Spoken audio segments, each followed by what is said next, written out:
And if I happen to grow up in a Nazi culture and we gas Jews, that's our culture.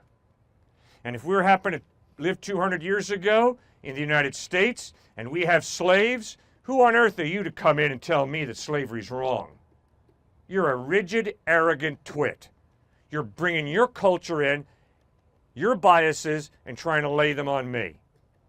But if there is a God who is just and who's created all of us with a conscience and a rational mind, who is eternal and whose character is good, which means God's character defines justice and goodness, then it is totally possible to stand outside of culture and critique culture. And guess who I respect most? Gandhi. Gandhi chose to contradict his culture.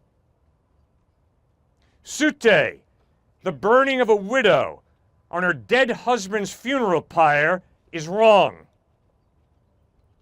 Where did Gandhi get his understanding that the caste system was wrong? Not from the Vedas, Upanishads, and Bhagavad Gita. He got it from the Sermon on the Mount, where we read that God is a separate, eternal being who is good and just, and he's created and defined a value of justice and human dignity. I respect Abraham Lincoln. And what did he go through? The Civil War. What a horrible mess. But he followed his conscience instead of following his culture. I think that's reality. If you disagree, I respect your right to disagree, but I would say you're wrong. You said that if God does not exist, then life is a crapshoot. Correct. Morally speaking. And meaning. Generally. Meaning. Right, meaning. So, just about every way. Right. I would disagree, and I think that's where the root of the biology argument is. For me at least, is that even if I were to find out tomorrow by some miracle, hypothetically, that God for sure does not exist, not yes. that that's possible. Yes. I would say that I would not lose my sense of morality, because no matter whether or not God exists, the thing inside of me that would love for every human to live a full life and have children and have those children grow up, that intrinsic desire is still there. And so I don't think life becomes a crapshoot morally if God does not exist. Meaning is slightly separate. I think that's probably the most terrifying thing about not believing in God. Good. I also think that's probably the root of my skepticism, is how terrifying that is, because my first thought when I hear that is that religion feels to me, not that it is, but feels to me like possibly a very convenient human invention to get around this. Very good. And I think that is the biggest barrier to faith for me, is the desire that I have to help other people. I don't think comes from God. And so if my presupposition is that God exists, well then, or that God does not exist, then everything about God and religion feels to me a lot more like a convenient human invention with all of the misgivings that come with it being a human invention. And then there's another bias. And that bias is, I'm an independent, autonomous all-American. I don't need your help. I don't need God's help. I do it all on my own. Don't tread on me.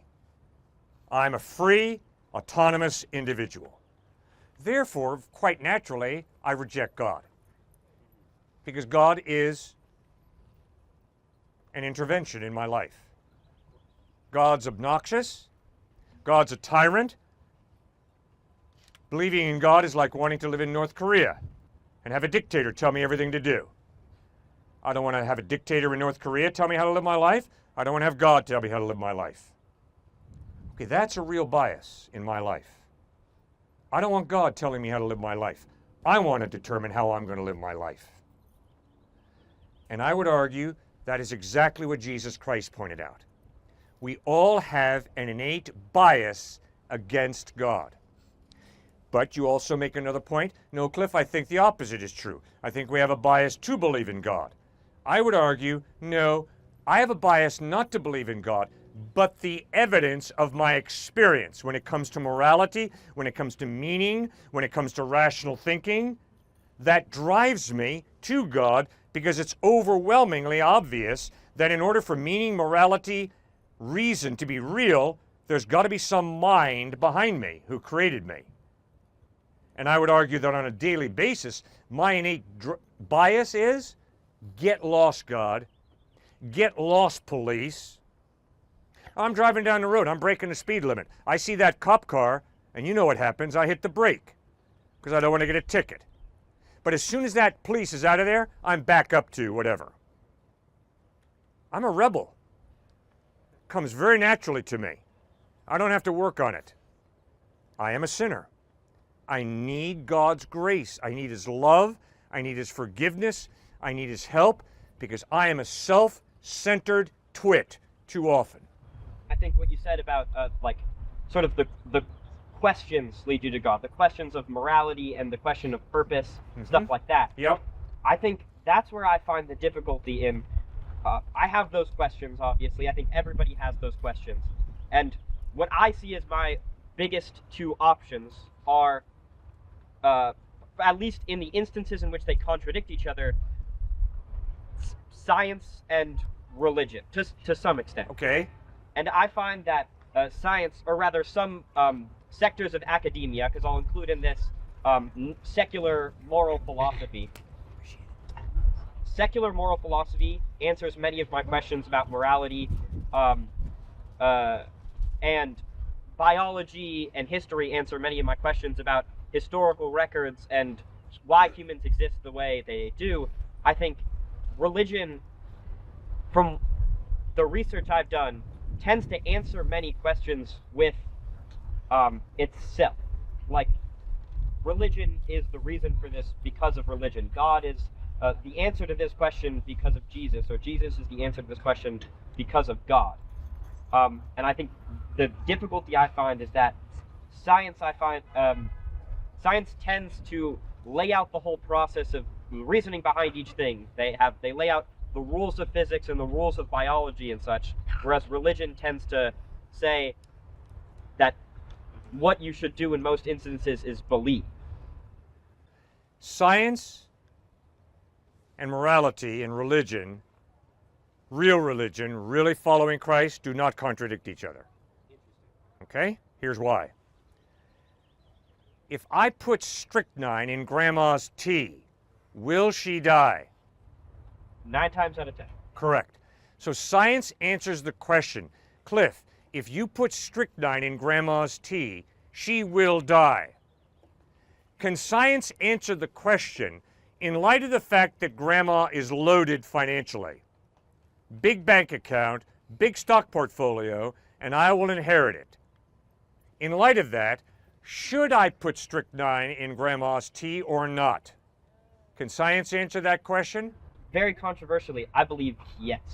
How on earth can science answer the question, in light of Grandma's wealth, why should I not put strychnine in her tea to get her wealth? How does that happen? I believe science and biology tell us that we're community-based creatures, and it biologically incentivizes us to form communities, and that destroying a community by intentionally killing another person within that community, we are biologically incentivized not to do that. If I lack money and I can get Grandma's money, and if it's all about survival and all about biology, I can promise you there ain't nothing wrong with putting strychnine in Grandma's tea in order to get her money sooner rather than later so I can provide for my family and myself. And if you're going to try and make a biological case for that, that's an exercise in futility. You can't do that, and you know that. Dr. Troy Vuris teaches chemistry at MIT.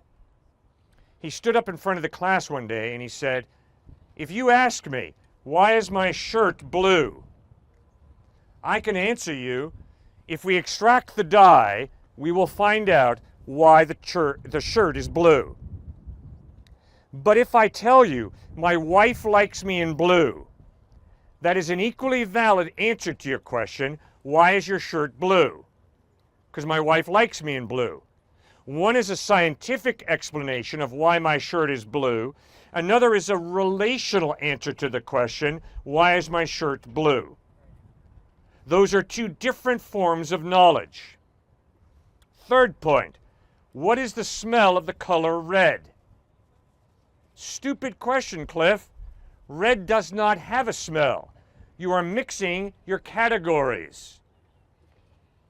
Sir, science is a study of process, how something works. You also have the question of what is right, what is wrong. That is not a study of physical process. That's an ethical question, a moral question. It has nothing to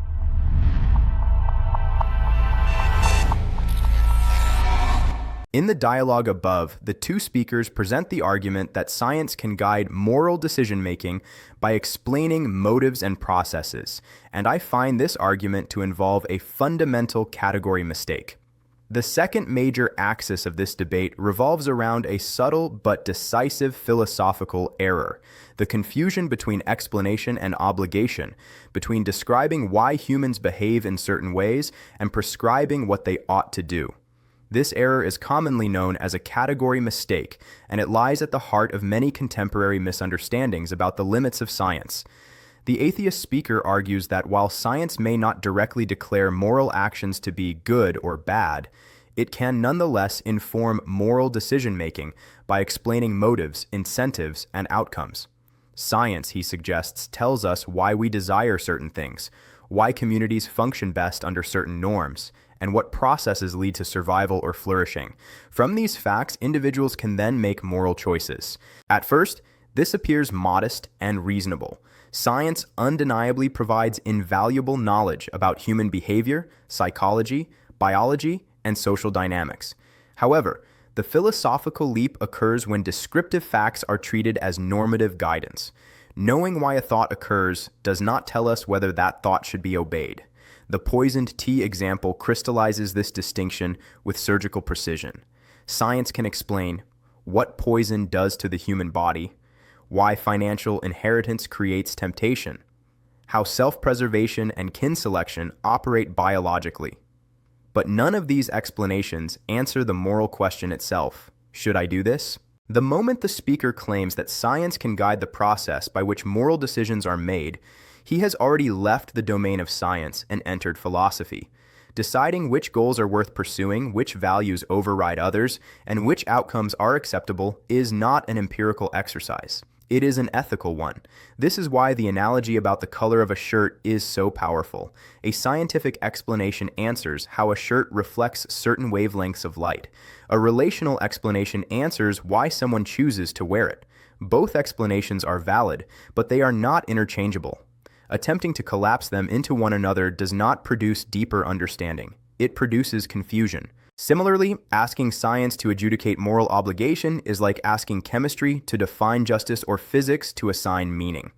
These are not failures of science. They are category boundaries. Science is exquisitely designed to study processes. It is constitutionally incapable of issuing moral imperatives. The atheist speaker senses this limitation, which is why he reframes the question. Instead of asking whether science tells us what is right, he asks whether science can help us understand how to arrive at a decision. But this reframing does not solve the problem, it merely disguises it.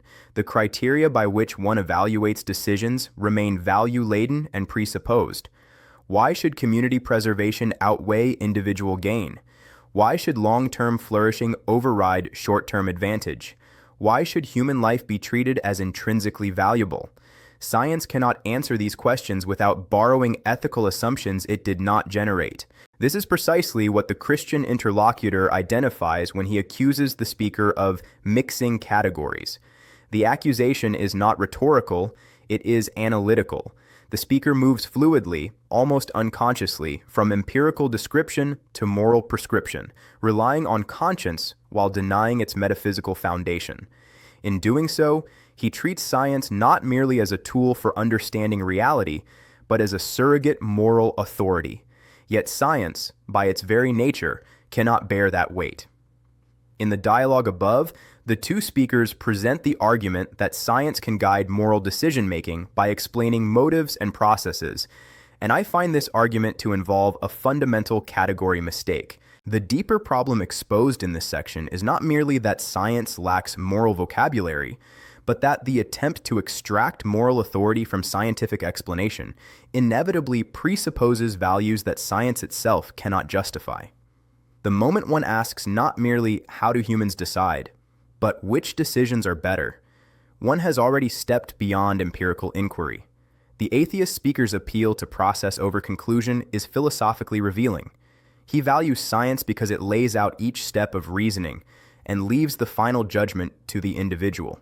Yet this preference itself is a moral commitment. It assumes that autonomy is superior to obedience, that self-authorship is preferable to moral reception, and that freedom consists in choosing one's own values rather than discovering them. None of these assumptions are scientific findings.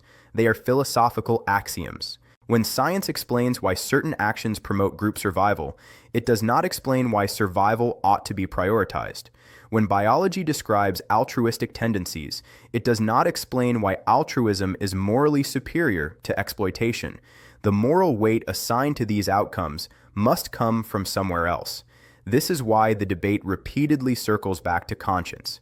The speaker knows, prior to any scientific reasoning, that poisoning a grandmother for inheritance is wrong. Science may explain why that thought arises or why it is tempting, but it does not generate the judgment itself. The moral verdict precedes the explanation. The Christian interlocutor's argument, therefore, is not that science is useless, but that it is misused when asked to perform moral labor it was never designed to do. Science can tell us what is. It cannot tell us what ought to be. Attempting to bridge that gap without a moral lawgiver results in what philosophers have long identified as the is-ought problem.